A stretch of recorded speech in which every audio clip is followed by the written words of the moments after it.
Hello friends, welcome this class इंसानस pro biology. तो जैसा कि आपको पता है कि हम लोग इम्यूनोलॉजी के पॉइंटर्स को डिस्कस कर रहे हैं और नॉट पॉइंटर हम लोग क्या है फटाफट रिवाइज कर रहे हैं। इम्यूनोलॉजी को क्यों कर रहे हैं मैं बता दूं।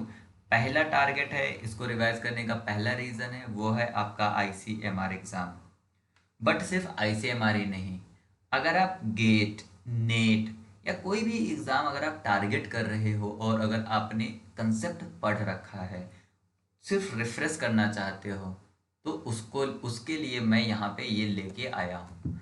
तो चलिए हम आज वाली वीडियोस में देखते हैं। बाकी इसका पीडीएफ आपको टेलीग्राम के चैनल पे मिलेगा। टेलीग्राम जो जो इस चैनल का नाम से टेलीग्राम है उस पर मिलेगा, और टेलीग्राम का लिंक आपको कम्युनिटी पोस्ट में जाके मिलेगा। तो आप कम्युनिटी पोस्ट में जाके टेलीग्राम के लिंक से आप टेलीग्राम चैनल को ज्वाइन कर सकते हैं।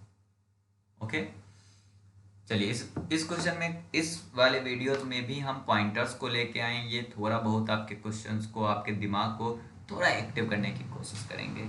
अभी तक हम लोगों ने इनेट इम्यूनिटी की बात करी थी प्रीवियस वीडियो में। उससे मतलब सबसे पहले हम लोगों ने इम्यूनोलॉजी की बात करी थी, उसके बाद हम लोगों ने उसमें इनेट इम्यूनिटी की बात करी थी, उसके बाद हम लोगों ने एक्वायर्ड इम्यूनिटी की बात करी थी। एक्वायर्ड इम्यूनिटी को लेके अब आज हम आए हैं। एक्वायर्ड इम्यूनिटी पर हम लोग आज फोकस करते हैं कि एक्वायर्ड इम्यूनिटी को ही हम स्पेसिफिक इम्यूनिटी भी कहते हैं। क्यों कहते हैं? क्योंकि इनेट इम्यूनिटी जनरलाइज्ड होता है, स्टैटिक होता है, बट एक्वायर्ड इम्यूनिटी डायनामिक होता है, स्पेसिफिक होता है। क्यों? क्योंकि एक्वायर्ड इम्यूनिटी जो है वो एक्वायर किया होता है। एक्वायर किया होता है का मतलब क्या है कि जब हम एंटीजन से मिलते हैं उसके बाद हमारे अंदर एक ताकत आती है। दैट जो ताकत है उसे हम बोलते हैं एक्वायर्ड इम्यूनिटी। एक्वायर्ड इम्यूनिटी में जो सबसे अच्छा गेम को प्ले करता है वह गेम प्लेयर का नाम है इम्यूनोग्लोबुलिन, जिसे हम एंटीबॉडी के नाम से जानते हैं। जिसे हम क्या बोलते हैं? एंटीबॉडी के नाम से जानते हैं। क्या मैंने कहा कि एक्वायर्ड इम्यूनिटी में जो एक गेम का प्लेयर हीरो है वो आपका है इम्यूनोग्लोबुलिन। और इसके अलावा एक और होता है जिसे हम बोलते हैं टी सेल रिसेप्टर जीन। तो अब समझना है कि यह स्पेसिफिक एक्वायर्ड इम्यूनिटी होती कैसे है। The result from the term, देखिए, रेंडम रिकॉम्बिनेशन। ये टर्म्स ऑप्शंस में पूछे जाते हैं कि डाइवर्सिटी ऑफ इम्यूनोग्लोबुलिन या टी सेल रिसेप्टर कैसे हैं, तो रेंडम रिकॉम्बिनेशन से। तो इम्यूनोग्लोबुलिन में रेंडम रिकॉम्बिनेशन हो, टी सेल रिसेप्टर में, बी सेल रिसेप्टर में हो। कहां पे? With in the lymphocyte. ठीक है। सिलेक्शन कैसा है? अगर हम इम्यूनिटी की बात करेंगे, जैसे हम लोग इनेट इम्यूनिटी की बात कर रहे थे, तो इनेट इम्यूनिटी में हम लोगों ने बोला था कि वह एंटीजन इंडिपेंडेंट मैनर में होता है। उन्हें ये नहीं फर्क पड़ता कि एंटीजन कौन सा आ रहा है, वो एंटीजन इंडिपेंडेंट मैनर में होता है। बट स्पेसिफिक और एक्वायर्ड इम्यूनिटी जो है वो एंटीजन डिपेंडेंट मैनर में होता है, या एंटीजन डिपेंडेंट एक्टिवेशन होता है। जब आपका टी सेल एक्टिवेट हो जाएगा, मान लीजिए कोई एंटीजन इंटर करा, इंटर करते ही इस एंटीजन की मुलाकात हुई टी सेल से, और टी सेल से मुलाकात होने से पहले ये एंटीजन कहाँ चला गया था? इस एंटीजन की मुलाकात हुई थी प्रोफेशनल एंटीजन प्रेजेंटिंग सेल, जिसे हम प्रोफेशनल एंटीजन प्रेजेंटिंग सेल कहते हैं। इसने प्रोफेशनल एंटीजन प्रेजेंटिंग सेल ने इस एंटीजन को प्रेजेंट किया टी सेल के पास। टी सेल ने इस एंटीजन को देखते ही अपना प्रोलिफरेशन किया, या टी एच सेल और टी साइटोटॉक्सिक सेल बना दिया। उसके बाद क्या हुआ? हेल्पर सेल और टॉक्सोसाइटिक सेल के बाद हेल्पर सेल ने क्या किया? बी सेल को एक्टिव कर दिया, और बी सेल ने एंटी बॉडी बनाया, और वो एंटीबॉडी जाके इसको किल कर रहा है। मेमोरी सेल्स भी इसमें बनती हैं।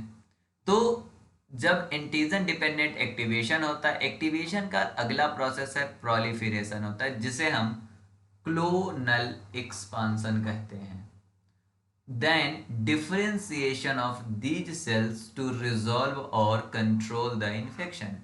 उसके बाद क्या होता है, क्लोनल एक्सपेंशन के बाद वो डिफरेंशिएट हो जाते हैं डिफरेंट डिफरेंट सेल्स में, जिससे कि उस इन्फेक्शन को वो कंट्रोल कर सके। तो अगर हम एक्वायर्ड इम्यूनिटी की बात करें तो उसमें दो तरीके की चीज़ें होती है। एक तो कौन कौन सी प्रॉपर्टीज़ हैं, तो सबसे पहला एक्वायर्ड इम्यूनिटी जो है वो एंटीजेनिक स्पेसिफिक है।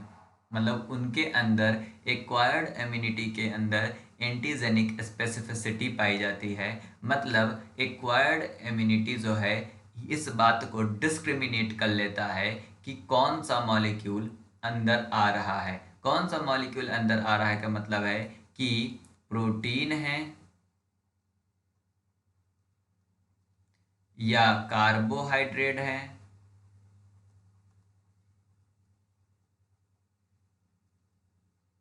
या फिर फैट है।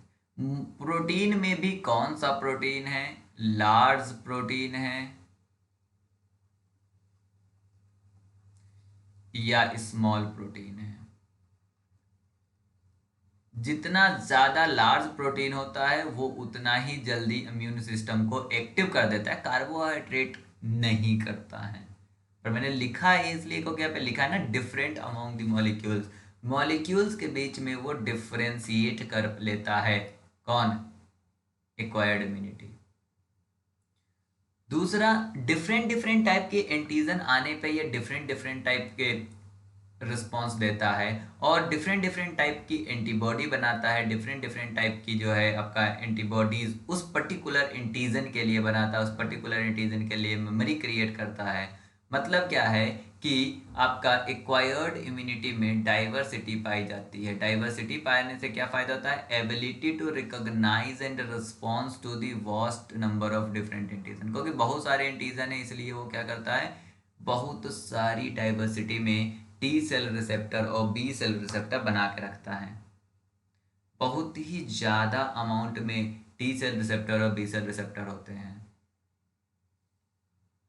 तीसरी अच्छी बात है कि ये मेमोरी रखता है। मतलब अगर इसको कोई पहली बार एनकाउंटर किसी के साथ हो रहा तो वो भूलता नहीं है, और दूसरी बार एनकाउंटर होने पे वो उसके लिए एक स्ट्रॉन्ग सेकेंडरी रिस्पॉन्स बनाता है जो कि बहुत ही जल्दी उसको किल कर देता है। और इसी कंसेप्ट को यूज़ किया जाता है वैक्सीनाइजेशन या इम्यूनाइजेशन में। उसमें हम क्या करते हैं कि जो बैक्टीरिया होता है, इन्फेक्टियस बैक्टीरिया, उसको मिमिक करने वाली उसके किसी पार्ट को हम, या उस पूरे के पूरे बैक्टीरिया को हीट किल्ड करके उसके पैथोजेनिक कैरेक्टर को हटा के या उससे मिमिक करने वाली चीज़ हम अपनी बॉडी को देते हैं और हमारी बॉडी उसको पहचान लेता है उस मॉलिक्यूल को। और जैसे ही वो मॉलिक्यूल हमारे लिए पैथोजेनिक नहीं होता है, लेकिन हमारा इम्यून सिस्टम उसको रिमेंबर करके रखता है कि अच्छा ऐसा मॉलिक्यूल आएगा तो हमें मारना है, तो वो क्या करता है, जब ओरिजिनल बैक्टीरिया या वायरस चले जाता है बॉडी के अंदर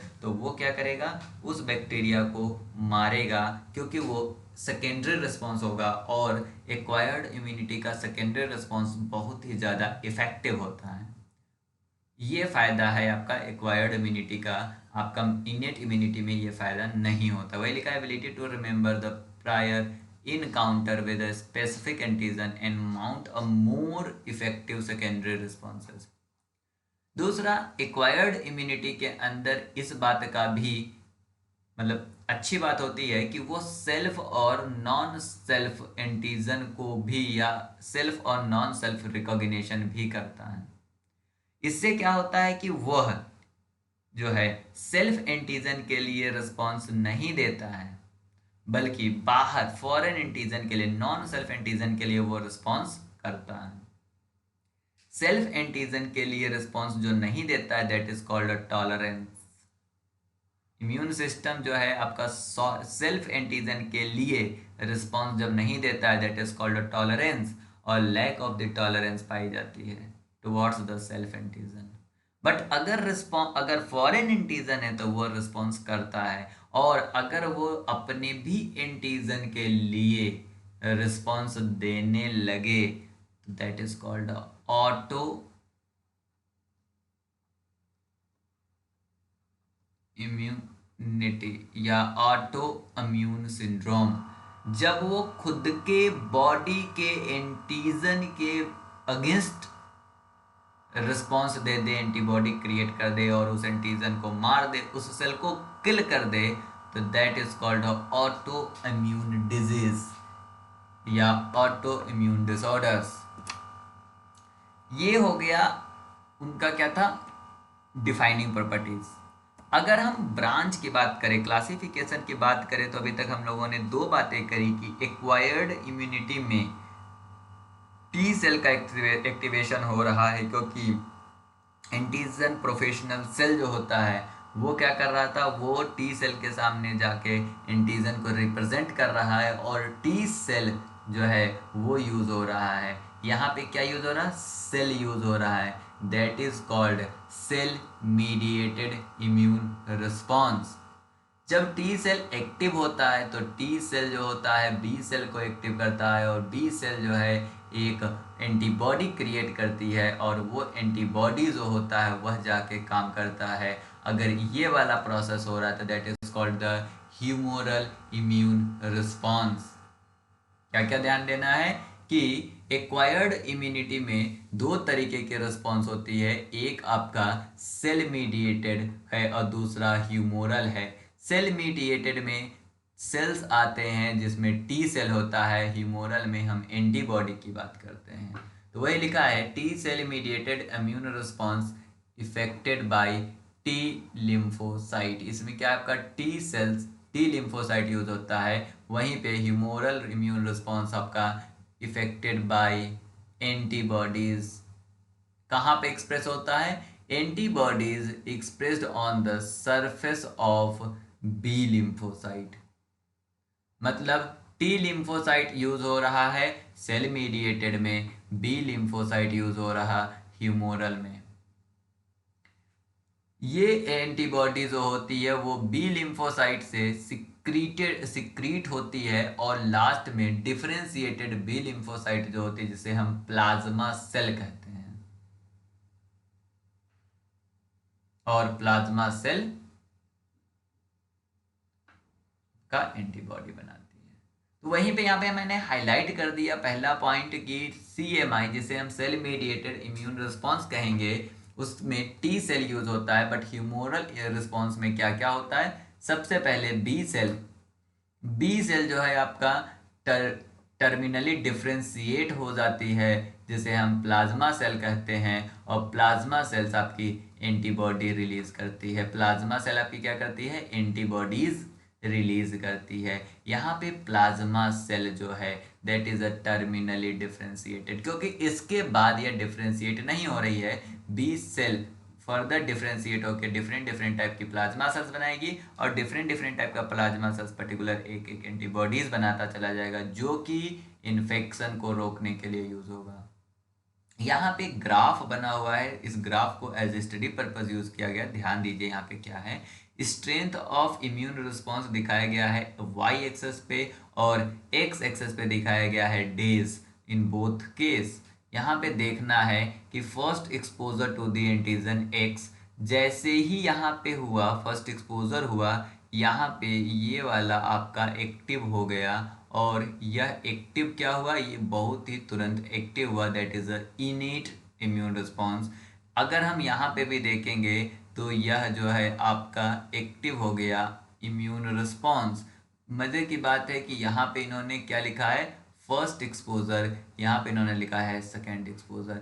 सेकेंड एक्सपोजर और फर्स्ट एक्सपोजर के इनेट इम्यून रिस्पॉन्स में ध्यान से अगर देखोगे तो स्ट्रेंथ ऑफ रिस्पॉन्स में कोई फर्क नहीं है। मतलब क्या है कि इम्यूनिटी, इनेट इम्यूनिटी जो है वह स्पेसिफिक नहीं होती है, और एंटीजन इंडिपेंडेंट होती है। इनेट इम्यूनिटी को इतना पता है कि जैसे ही कोई भी पार्टिकल हमारे बॉडी के अंदर इंटर करेगा, हमें उसके लिए एज अ डिफेंस काम करना है, हमें एक रिस्पॉन्स एक्टिव करना है। That response is called इनेट immune response. But यहीं पे अगर हम एडॉप्टिव की बात करेंगे तो पहला एक्सपोजर में एडॉप्टिव का रिस्पॉन्स कुछ यहाँ पे था, पर दूसरे वाले में देखो कितना खतरनाक रिस्पॉन्स आया है।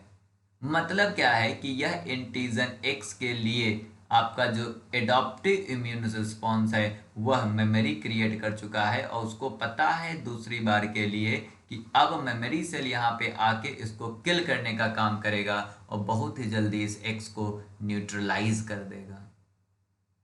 इस एक्स को न्यूट्रलाइज कर देगा। ध्यान देना, कुछ एक ग्राफ जो है यह भी आता है बेल शेप्ड ग्राफ, जिसमें क्या होता है, यहाँ पे टाइटर होता है एंटीजन की और यहाँ पे होता है रिस्पॉन्स। जैसे जैसे एंटीजन टाइटर बढ़ाते चले जाओगे, तुम्हारा एक समय के बाद पीक पे जाके एंटीजन टाइटर धीरे धीरे डिक्रीज होने लगेगा और फिर से मतलब इन्फेक्शन कम हो जाएगा। शुरुआत में इन्फेक्शन बढ़ता जाता है, बढ़ता जाता है, बढ़ता जाता है, बढ़ता जाता है, और जैसे जैसे बढ़ता जाता है वैसे वैसे आपका इम्यून सेल्स भी आने लगते हैं, और इम्यून सेल्स आने के बाद यहाँ से इम्यून सेल्स को किल करना शुरू करेंगे। ये धीरे धीरे धीरे धीरे धीरे धीरे धीरे किल होता चला जाएगा। तो यह ग्राफ याद रखना। बाकी अब यहाँ पे समझो कि यह एक फर्स्ट एक्सपोजर में आया था तो इनेट हुआ था, और उसके बाद एडॉप्टिव रिस्पॉन्स क्रिएट हुआ और इस एक्स को न्यूट्रलाइज कर दिया, इस एक्स को मार दिया। यही एक्स दोबारा जब आया तो चूंकि एडॉप्टिव इम्यूनिटी मेमोरी रख रही थी, वो पहचान चुकी थी कि यह एक्स तो वही है जो पहले आया था और यह एक डिजीज कॉजिंग पार्टिकल है। इसलिए क्या करा, सेकेंडरी रिस्पॉन्स में आपकी अडॉप्टिव इम्यून सिस्टम जो है बहुत ही अच्छा रिस्पॉन्स दिया और बहुत ही जल्दी मार दिया। पर दोनों कंडीशन में अगर आप ध्यान से देखोगे तो इनेट इम्यूनिटी पहले एक्टिव हुई है कंपेयर टू एडॉप्टिव, क्योंकि innate immunity antigen independent manner में होती है और यह फर्स्ट लाइन ऑफ डिफेंस है, और इसलिए यह इमीडिएट हो जाती है। बट स्पेसिफिक इम्यूनिटी के लिए क्या क्या जरूरी है, एंटीजन का बॉडी के अंदर इंटर होना सबसे पहले, उसके बाद उसका एक्सपांसन होना, और एक्सपेंशन होने के बाद जो बातें ऊपर हो रही है कि सबसे पहले क्या है, एंटीजन आएगा, एंटीजन आने के बाद वह लिम्फोसाइट से टी लिम्फोसाइट से मिलेगा, उसके बाद वो एक तो टी लिम्फोसाइट से मिलेगा वो रिस्पॉन्स देगा, दूसरा वो बी लिम्फोसाइट से मिलेगा, बी लिम्फोसाइट जो है प्लाज्मा सेल बनाएगा, प्लाज्मा सेल बनाएगा वो एंटीबॉडी बनाएगा और वो जाके रिस्पॉन्स देगा। इन सारे प्रोसेस में कहीं ना कहीं टाइम लगेगा। दैट इज द रीज़न कि स्पेसिफिक इम्यून या एडॉप्टिव इम्यून रिस्पॉन्स में कुछ टाइम लगता है। जब इन्फेक्शन हो जाता है उसके बाद थोड़े समय के बाद यह रिस्पॉन्स देता है। बट यह जरूर, अगर ये ऐसा नहीं करता है तो may be auto immune disease होने की कंडीशंस हो सकते हैं, इसलिए एडॉप्टिव इम्यूनिटी थोड़ी लेट में एक्टिव होती है कंपेयर टू इनेट इम्यूनिटी। तो thank you for watching this video. अगर आपने 2 वीडियो नहीं देखा है, 3 वीडियो नहीं देखा है तो आप जाके देखिए, क्योंकि वहाँ से भी क्वेश्चंस डेफिनेटली कहीं ना कहीं आपसे पूछा ही जाएगा। तो I will suggest you go and watch this video, download this video from the channel. Telegram channel पे इसका PDF आपको एज इट इज़ मिल जाएगा। ज़्यादा टेंशन लेने की जरूरत नहीं है। अगर मज़ा आ रहा है तो चैनल को सब्सक्राइब कर लो, बेल आइकन को हिट कर लो। Thank you, bye bye.